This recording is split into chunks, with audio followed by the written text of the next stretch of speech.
കേരളത്തിലെ തൃശ്ശൂർ ജില്ലയിലെ വെങ്കിടങ്ങ് ഏനമാവിനടുത്താണ് കരുവന്തല ക്ഷേത്രം സ്ഥിതി ചെയ്യുന്നത്. ഇവിടെ കരുവന്തല ദേവീക്ഷേത്രത്തിൻ്റെ സ്വന്തമായി ഒരു ഗജരാജനുണ്ട്. കേരളത്തിലെ വളർന്നു വരുന്ന യുവരാജാക്കന്മാരിൽ ഒരുവൻ. കരുവന്തല കാളിദാസന്റെ പിൻഗാമിയായി വന്ന ആനപ്രേമികളുടെ മനസ്സ് കവർന്ന കുട്ടിക്കൊമ്പൻ, അവനാണ് ഗണപതി. കരുവന്തല എന്ന് കേൾക്കുമ്പോൾ തന്നെ മനസ്സിൽ ഓടിയെത്തുന്ന രണ്ട് മുഖങ്ങളുണ്ട്. കരുവന്തല കാളിദാസനും ഓണക്കൂർ കനകനും. ഒരുപാട് വർഷം ഒരുമിച്ചുണ്ടായിരുന്ന ഒരു കൂട്ടുകെട്ട്. ആനയെക്കാളും അരങ്ങായി സദസ്സിൽ കയറി വരുന്ന ആനക്കാരൻ, അതായിരുന്നു കനകൻ. എന്നാൽ ഒരു ദുഃഖസത്യം, ഇവർ രണ്ടുപേരും നമ്മുടെ കൂടെ ഇല്ല എന്നുള്ളതാണ്. 27/9/2012 കാളിദാസന്റെ വിയോഗത്തോടെ പുതിയൊരു ആനയെ കണ്ടെത്തി അമ്മയ്ക്ക് സമർപ്പിക്കണമെന്ന തീരുമാനം. അവസാനം ഗണപതി എന്ന കുട്ടിക്കൊമ്പനെ കണ്ടെത്താൻ സാധിച്ചു. 2006-2007 കാലഘട്ടത്തിൽ നിരവധി കൊമ്പന്മാരെ നമ്മുടെ ആനക്കേരളത്തിലേക്ക് എത്തിച്ച ഈരങ്ങാട്ടുമന തിരുമേനിയാണ് അരുണാചൽ പ്രദേശിൽ നിന്നും ഗണപതിയെ കണ്ടെത്തി നമ്മുടെ നാട്ടിലെത്തിച്ചത്. ഇവനെ കൊണ്ടുവരുമ്പോൾ ഏകദേശം 8 വയസ്സിനോടടുപ്പിച്ചായിരുന്നു പ്രായം. ഇവിടെ എത്തിയ ശേഷം 4 വർഷത്തോളം അങ്ങാട്ടുമനയിലായിരുന്നു ഇവൻ്റെ വാസം. എന്നാൽ ആനക്കേരളത്തിലെ പതിവ് സംഭവമായ കൈമാറ്റത്തിലൂടെ മലിശ്ശേരി ഹരി എന്ന ഉടമസ്ഥന് സ്വന്തമായി മാറി.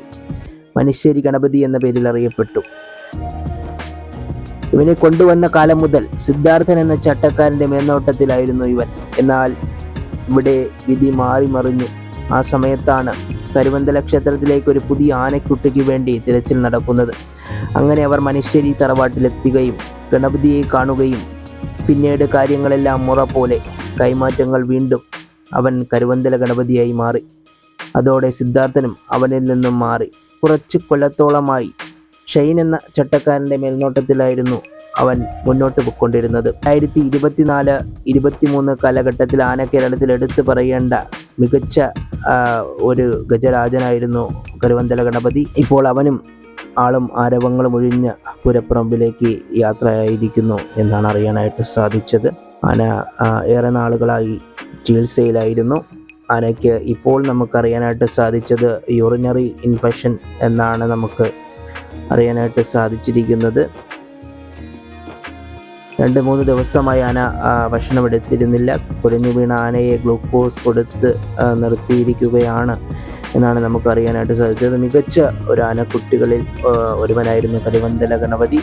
കരുവന്തല ഗണപതി മാമൻ എന്ന് അറിയപ്പെടുന്ന ചട്ടക്കാരനും ആനക്കേരളത്തിൻ്റെ മികച്ച കൂട്ടുകെട്ടുകളിൽ ഒന്നും. അതിനുശേഷം മംഗലാംകുന്ന് കണ്ണൻ എന്ന ആനക്കാരൻ്റെ ശിക്ഷണത്തിലായിരുന്നു.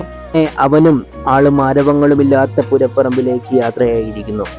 അതെ, ഇന്നേ ദിവസം 2025 ഏപ്രിൽ 21 ആനക്കേരളത്തിൻ്റെ തമ്പുരാൻകുട്ടി നമ്മോട് വിട പറഞ്ഞു.